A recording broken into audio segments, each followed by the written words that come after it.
చేసి అబద్ధం చెప్పి ఇంట్లో అందరినీ మోసం చేసి నిజం చెప్పమని చెప్పినందుకు, తప్పొప్పుకోమని అడిగినందుకు నిషి వాళ్ళు మనల్ని తప్పు చేసిన వాళ్ళలా నాన్న ముందు నిలబెట్టారు దాత్రి.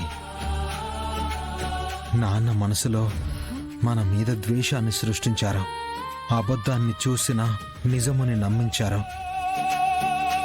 ఇవాళ జరిగిందంతా మర్చిపోయి నాన్న మనల్ని దగ్గరికి తీసుకోవాలని చూస్తే నిషి వాళ్ళు దాన్ని కూడా ఎలా చెడగొట్టారో చూసావా దాత్రి? ఒక రకంగా నిషి మావయ్య గారికి మన మీదున్న కోపాన్ని గుర్తు చేసి మంచి పని చేసింది కేదార్. మంచి పని చేసిందా? ఏం మాట్లాడుతున్నావు దాత్రి? మంచి పని కేదార్. ఒకసారి మావయ్య గారు మనల్ని క్షమించేసి మనల్ని దగ్గర తీసుకొనుంటే నిషి చేసిన మోసాన్ని, చెప్పిన అబద్ధాన్ని మనం బయట పెట్టే వాళ్ళమే కాదు కదా కేదార్. నిషి తప్పుని 4 గోడల మధ్య సరిచేయాలని, మంచిది నలుగురిలోనే చెప్పాలనుకునేదాన్ని. అందుకే నిషి చేసే ఏ తప్పునైనా వెనకేసుకుంటూ వచ్చాను, మారమని అడుగుతూ వచ్చాను. కానీ ఈ విషయంలో మాత్రం నిషి చేసిన తప్పుని 4 గోడల మధ్య ఉంచలేను. ఎందుకంటే తను నలుగురిలో పదే పదే నా భర్తని అవమానించాలని చూస్తుంది. నిషి నాకు చేసిన ఎన్ని అవమానాలైనా క్షమించగలనేమో, కానీ నీ విషయంలో ఏ చిన్న తప్పు చేసినా నేనస్సలు ఊరుకోనని నిషికి కూడా తెలియాలి కేదార్. కేదార్ జోలికొస్తే ఈ జగదాత్రి ఊరుకోదని, ఎవరినైనా సరే వదిలిపెట్టదని ఇవాల్టితో అందరికీ తెలియాలి. అందరికీ తెలియాలి. అందరికీ తెలియాలి. బాగా చెప్పవదినా. శ్రీవల్లి, నీకు నిషిక గురించి అవసరం పడదు శ్రీవల్లి. ప్లాన్ ఆల్రెడీ చేసేసాను. వెళ్ళి అనుకున్నది అనుకున్నట్టు జరిగేలా చేస్తే చాలు. ఆ తర్వాత జరగాల్సింది జరిగిపోతుంది. జరిగేది చూస్తూ ఉండు శ్రీవల్లి. నాన్న మీ అన్నయ్యని మళ్ళీ ఎలా దగ్గరికి తీసుకుంటారో. సరే అన్నయ్య.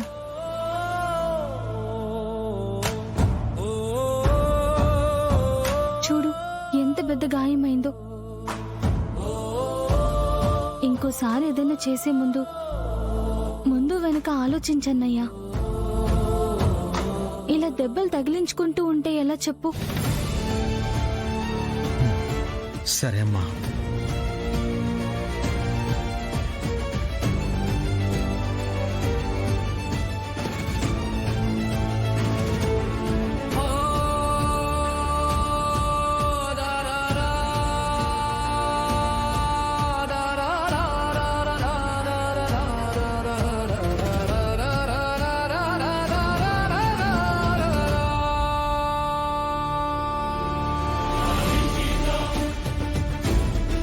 ఒకటి డాక్టర్ చెప్పాలి, లేదా నిషిక చెప్పాలి.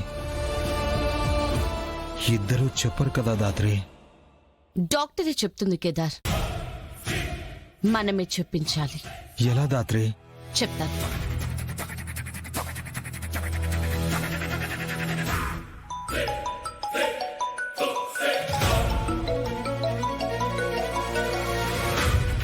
అమ్మా జయదాత్రి, ఎలా ఉన్నావమ్మా? మేం బాగున్నాం నాన్న. మీరెలా ఉన్నారు? బాగున్నానమ్మా. ఏంటమ్మా ఇప్పుడు ఫోన్ చేశావు? మీ అత్తయ్య బానే ఉంది కదా? బాగున్నారు నాన్న. నాకొక చిన్న సాయం కావాలి. ఇన్నేళ్లలో ఏ రోజు ఈ మాట అనలేదమ్మా. ఇప్పుడు అడిగావు. చెప్పమ్మా, నీకేం కావాలన్నా నేను చేస్తా. మీరు అర్జెంట్ గా బయలుదేరి నేను చెప్పే లొకేషన్ కి రండి నాన్న. అక్కడికి వచ్చాక విషయం చెప్తాను. సరే అమ్మా.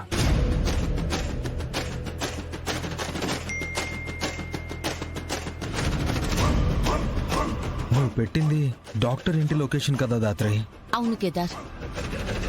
నిషి మొదలుపెట్టిన నాటకం మనం అక్కడే ముగించబోతున్నాం. తప్పు చేసిన డాక్టర్ కి శిక్ష పడేలాగే చేయాలి. అలాంటి డాక్టర్ అసలు ప్రాక్టీసే చేయకూడదు. పద.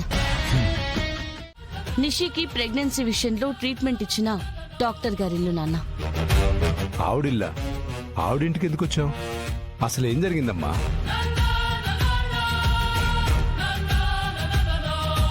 నువ్వు ప్రెగ్నెంట్ కాదా? నువ్వే నిజం చెప్పాలి, లేదంటే నేనే చెప్పేస్తాను. నిషి,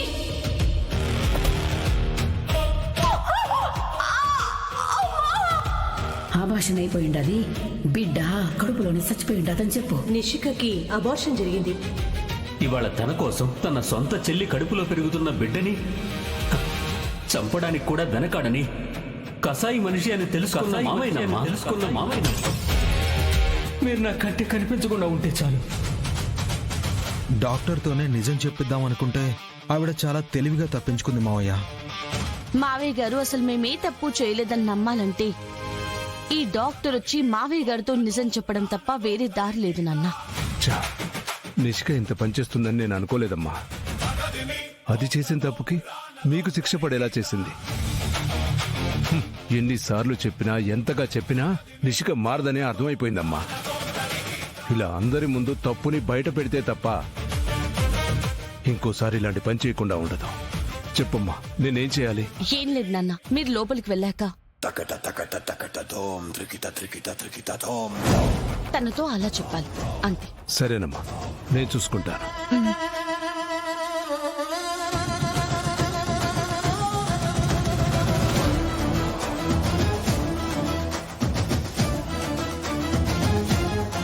ప్లాన్ బానే ఉంది గానీ రిస్క్ ఏమో కదా దాత్రి. తప్పదు కేదార్,